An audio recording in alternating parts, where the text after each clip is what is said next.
I'm interested in what we think about when we think about spirituality.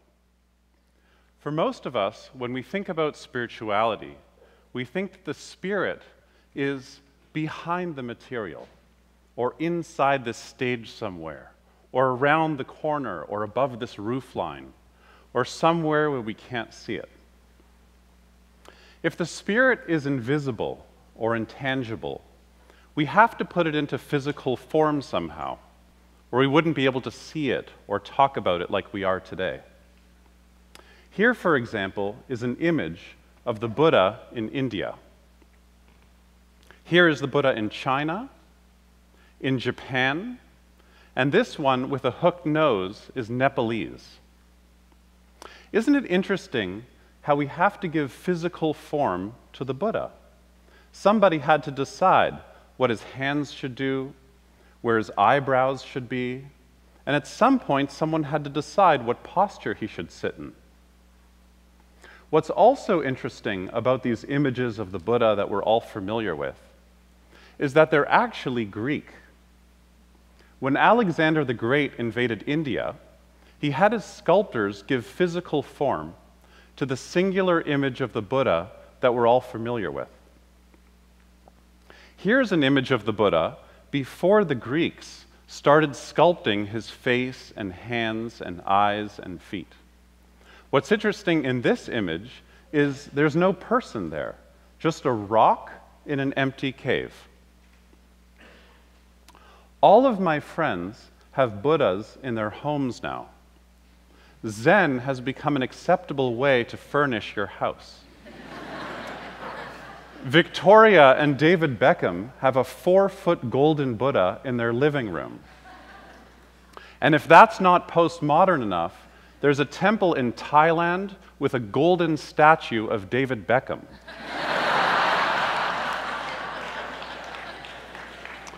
What unites these different attempts to represent the Buddha, or even David Beckham, is a reminder that spiritual practice is designed by us humans. And it gets redesigned in every culture that the teachings migrate to. It's important that we continually re-examine what spiritual practice is and what spiritual practice does every time it meets a new culture or a new era like it is now. The spiritual teachings of India and Tibet and Asia, they have so much to teach us. I've studied them my whole life. But I live in Toronto in 2014, and as these teachings come into our culture, they need a redesign, a new operating platform. What will the Buddha look like in Toronto? What will the Buddha look like in New Orleans, or Manhattan, or Paris? Is the next Buddha going to be a young man sitting under a tree getting enlightened? Maybe the next Buddha is going to be social. Maybe the next awakening is going to be a social awakening. We're living at a time when our ecosystems are falling apart. We all know that psychological, spiritual, and social well-being are interconnected. Human beings need a new operating system, and we are the designers. And if we listen to climate scientists, we only have a few decades to make some massive changes. So what does spirituality, social change, and care for our material world have in common? The materialism that dominates our culture is superficial. It's one of consumerism, attachment to things and objects, storage lockers for all of our stuff, and throwing away our electronics every few years. I have a home in downtown Toronto. I have 2 kids. We have a ton of Lego, an iPad, computers, a diesel car, and I fly a lot. How can I ever move beyond this? And how is this related to my spiritual practice? When I was 9 years old, my best friend was my uncle. He was schizophrenic, and he lived in the largest mental asylum in Canada. Every day after school, I would go visit him. He would meet me at the streetcar stop, always smoking, and we would go up to the second floor of his ward where there was a smoking room, which I always found weird because everybody could smoke everywhere, including the doctors. He called the smoking lounge the meditation hall. The Beatles' White Album had just come out, and he would put the Beatles' White Album on the stereo. We would sit in front of the speaker, and he would take his cigarette, because you weren't allowed to have incense in the hospital, and he would put it in his ashtray, and then he would put the ashtray on the speaker. And as the album started, we would meditate on the shape of the smoke as it changed as the music played. One time I asked him, "What kind of meditation is this?" And he said, "It's the shape of sound." 10 years later, when I was 19, my uncle died. The city didn't look the same. I was depressed, feeling so much all the time, and at a loss for what to do.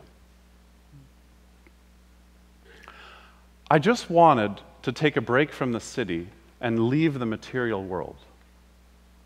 So I got rid of everything I owned. I started traveling and studying in rural temples. My teacher told me if I just sit still, cross my legs, and follow my inhale and my exhale, I would get enlightened. I said to him, "But what about the world that I'm leaving behind?" And he said, "Don't fret about the world. Just focus on your enlightenment, and then you'll know what to do." To me, at the time, as a young man, enlightenment meant not feeling so much. It meant total detachment from the world.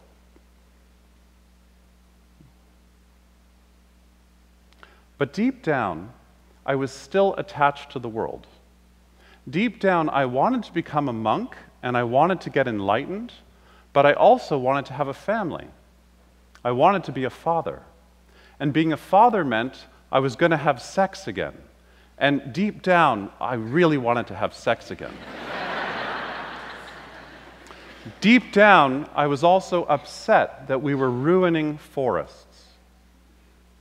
I was horrified by the rise of gated communities, pollution in our city rivers, and all the stuff we throw away. What if we scrapped the whole idea of spirituality and we replaced it with a deeper love of the material? People say that we're materialistic, but I don't think that's true. We are not materialistic enough. Being materialistic means loving the material. It means loving our sidewalks, our lakes, our inventions, our technology, the kind of buildings we move around in, and the kind of communities we want to grow. We need a deeper materialism.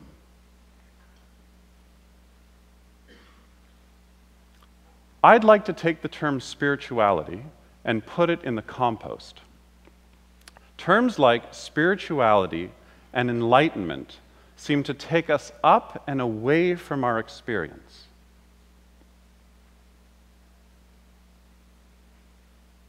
When we get taken away from our experience, we split off. We get into something so abstract.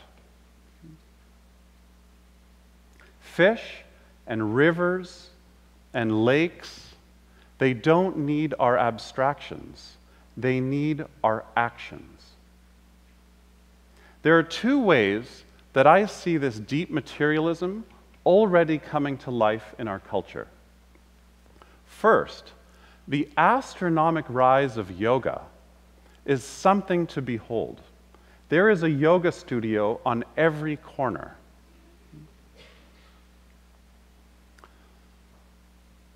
Yoga is not just popular in yoga studios. Yoga is also coming alive in hospitals, all different kinds of clinics, in prisons, in the school system, church basements, and so many places where you'd least expect it.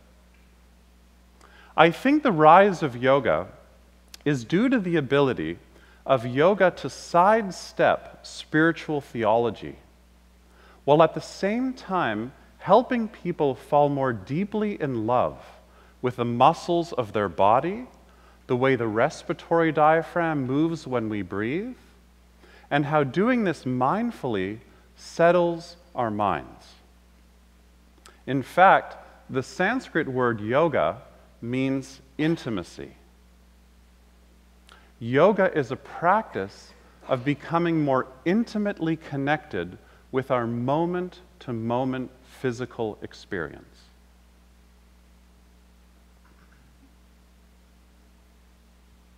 We live in an attention deficit society. Paying attention to anything in a sustained way is a radical act. When we give our attention to what's right in front of us, we're connected in a relational and intimate way with what's actually happening. This is a radical intimacy, a deeper connection to material life. There are two models pertaining to meditation practice. One, which is the first paradigm in which I studied, says that if you follow your breath or choose a mantra or focus on something until you get concentrated, your mind will then get clear and you'll be enlightened. In the old days, enlightenment meant not being reborn again. I call this vertical transcendence. Vertical transcendence is a practice of trying to get somewhere. When I was in the hospital with my uncle, meditating on the shape of sound, all my abstractions fell away. And what I was left with was the light changing in the room, the quiet presence of my uncle himself, the sound of the Beatles, the nurses shuffling in the hallway, and I was still. There weren't two things, the spiritual and the material. The whole idea that there are two things, the spiritual and the material, we invented that. We created that. We designed that. So if vertical transcendence is about getting up and out and away, I suggest we replace this with horizontal transcendence.